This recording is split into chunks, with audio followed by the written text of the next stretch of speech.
No. And John Barber. So this is not the typical kind of town board meeting that you're used to. This is, the purpose of this meeting tonight is to ask questions and engage in a dialogue about the proposed moratorium on gas drilling while we put some other rules in place that will help protect the community. So the purpose tonight, just to be clear, is to have dialogue and to answer questions. There will be, at a point after questions are answered, the board will schedule a public hearing, which is the more official kind of meeting that you're used to, where you'll have your 3 minutes to say your piece. But, you know, I feel very committed to the fact that 3 minutes of saying your piece isn't necessarily what always works best, what always serves the board best, or what serves the community best. This is certainly an issue that challenges many of us to find ways to move forward, and we are committed to hearing from you and taking your concerns into account as we develop policies to move forward and protect the town from drilling. So before we begin, let me just kind of give you a little sketch of what's going to happen tonight. Is that the first thing I want to do with everybody is to just talk about, since we are such a large group and since this is kind of a different style of meeting than many of us are used to, one of the first things I want to do is just hear from you what are the kind of ground rules that you want to have in place that's going to make the meeting work well.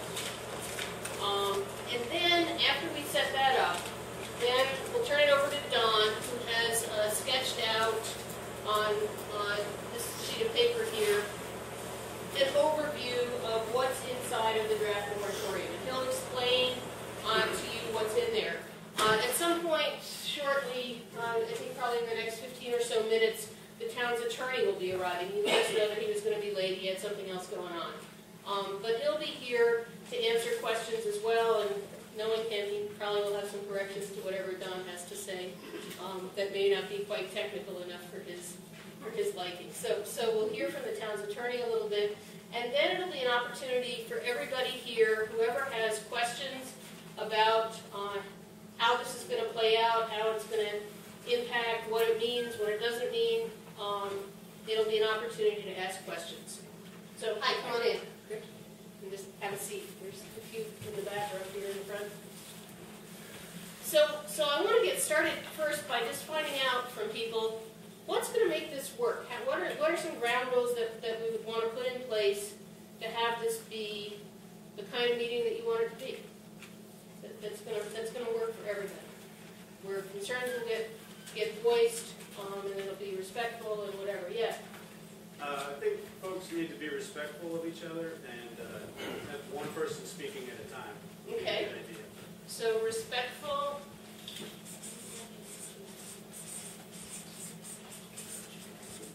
And one person speak at a time.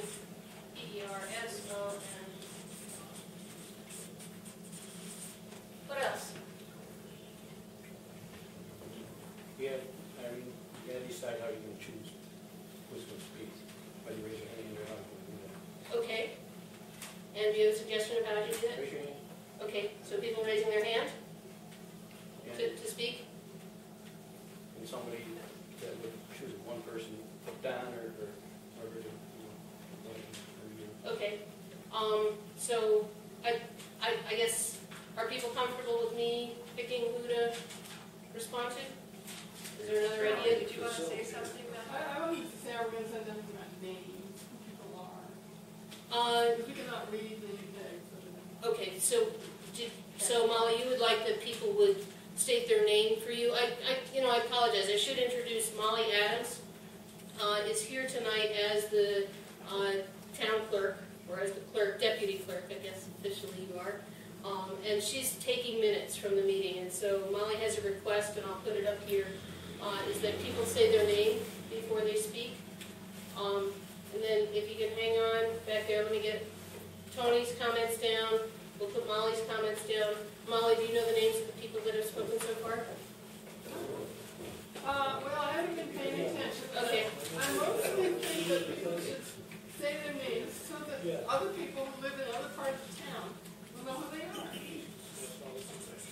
No, it's not as though I'm recording.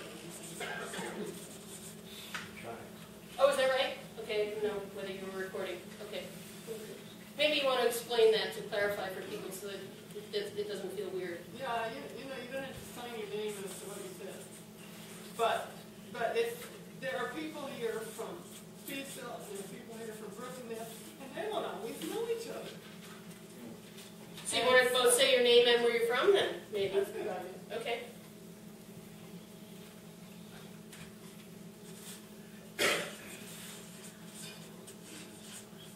What else? Speaking up. Speak up loud enough so everybody can hear you when you do talk. Okay, and raise your hand next time? But just, thanks.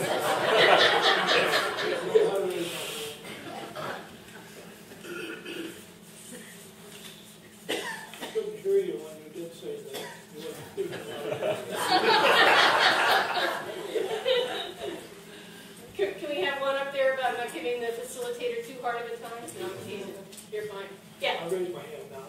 I'd like to know the people sitting up front that were never introduced. I think they should be introduced. And they're actually, I think, just people who live about the town, just like you. Oh, okay. I just wondered why they were sitting up front.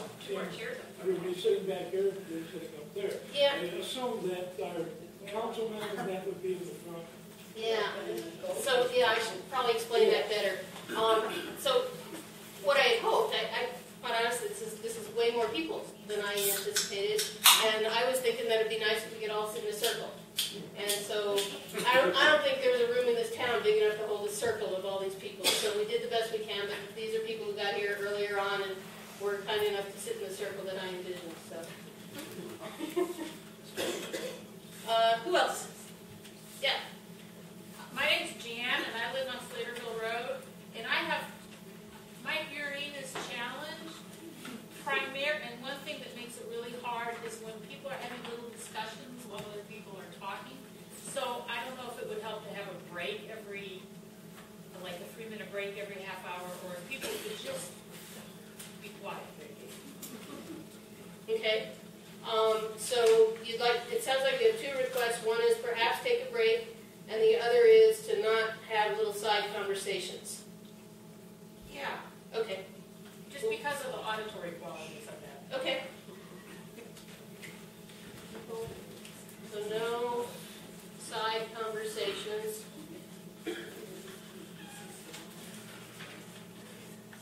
And take a break.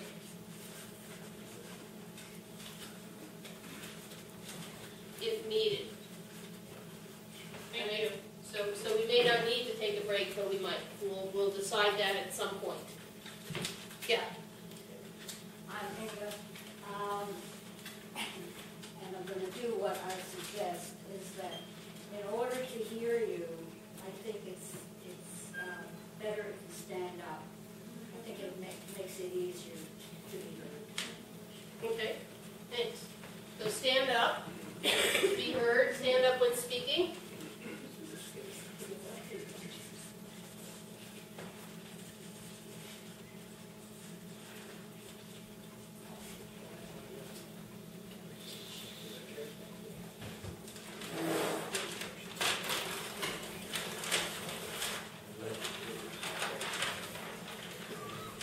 What else?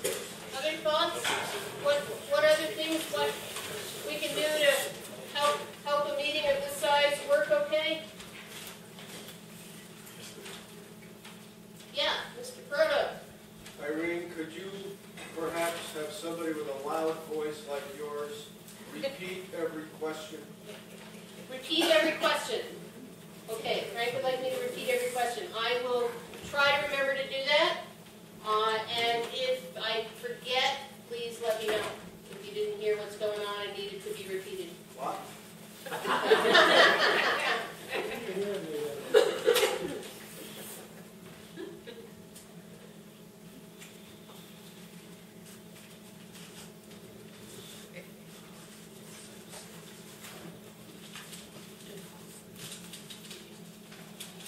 Okay, and I put down that I'll not only repeat the comments, I may repeat those too. Other thoughts about what we need to help make the meeting work? Yeah? Mary Ann Morse, Brookendale. Sometimes people get a little bit verbose, you know, and put a limit on how long people can talk, but try to keep things short and concise. Okay? So keep it short.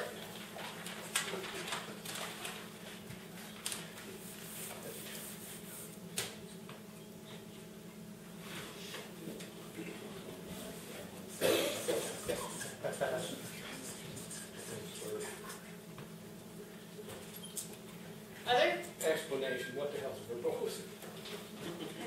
So just stand up. Definition on verbose, please. Too many words. So the idea is to keep it short. Other? Any others? All right, so I'll just read through this, and then let's see if these are rules that everybody's willing to agree to. To be respectful, one person speak at a time. To say your name and where you're from, raise your hand. Speak up so you're heard. No side conversations. Take a break if needed. Stand up when you're speaking. That I will repeat the questions and comments, and that the people who are asking questions and comments should keep it short. Does that work for people? Yes. I think you should just use your judgment whether you need to repeat the question. Some people's voices are pretty loud. Okay, so sometimes I can get away with not repeating it. It actually is kind of a habit of mine as I facilitate to repeat things, so endure it. Yeah, Milt. Milt on Fire Tower Road. I guess I'm not sure if keeping it short. I would say try to be concise and as if we can, but I think shorts. If somebody has something very important to say that's complicated, they should try to say it. Did everybody hear Milt?